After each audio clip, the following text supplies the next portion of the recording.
Bonjour à tous les amis, j'espère que vous allez bien. Bienvenue dans cette vidéo, les plans du jour.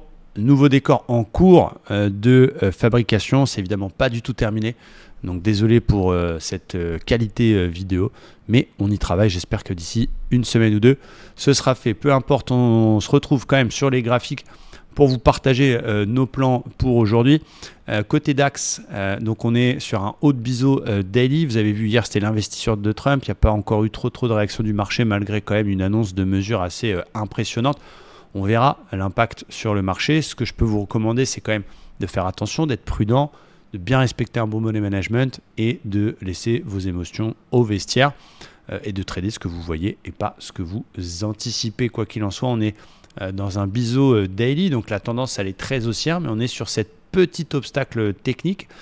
J'ai envie de continuer à payer les indices pour l'instant et surtout le DAX qui est dans un flux très haussier, mais avec évidemment des zones de repli à surveiller pour un achat. Il y a une zone moyen terme entre guillemets, c'est la zone 20 670 qui est très belle, c'est le plus haut précédent.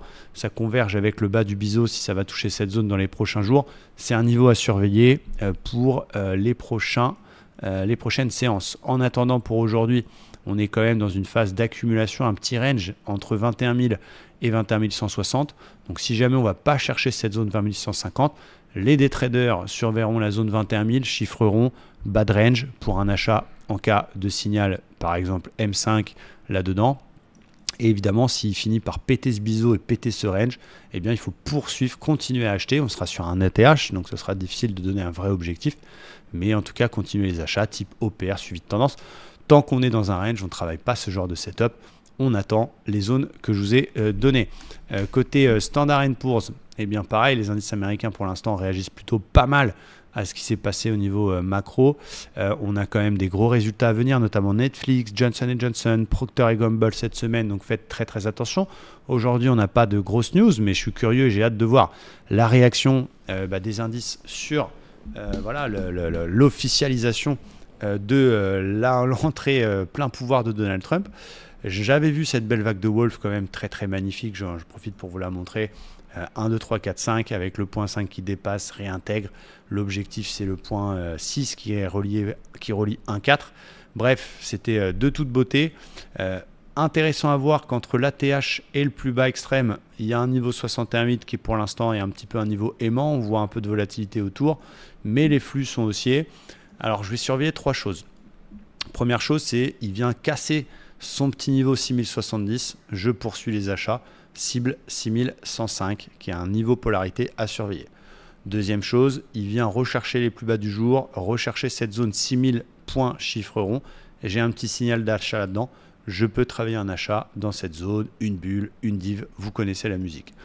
Un petit peu en contre-flux, histoire d'avoir un équilibre parfait dans nos setups.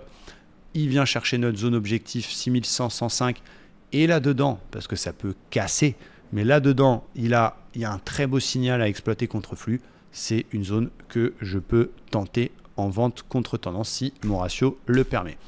Côté Nasdaq, j'ai quasiment la même chose puisque les deux ont la même tête. J'apprécie beaucoup la cassure du biseau daily sorti par le haut, mais lui, son 61,8, il l'a juste au-dessus de la tête. Il ne l'a pas encore cassé. Donc, je vais attendre qu'on passe au-dessus de ces 21 780 pour poursuivre les achats. Objectif 78,6, 22 075. En cas de repli, un peu comme sur le Standard & Poor's, je surveillerai 21 380. C'est aussi un énième pullback sur le biseau, c'est les plus bas du jour pour un achat sur signal sur repli.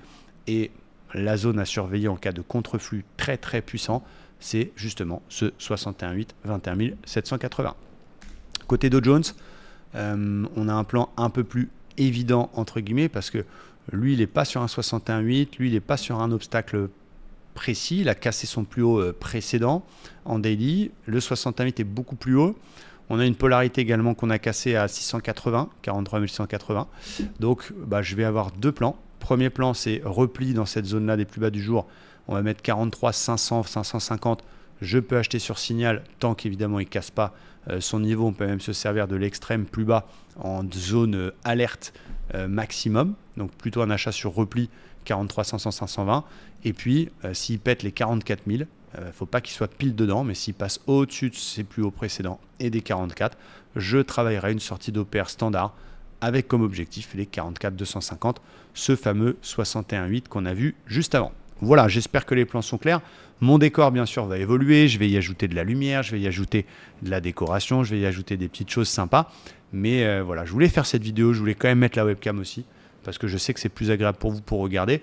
Merci à tous et je vous souhaite une bonne session de trading. À bientôt.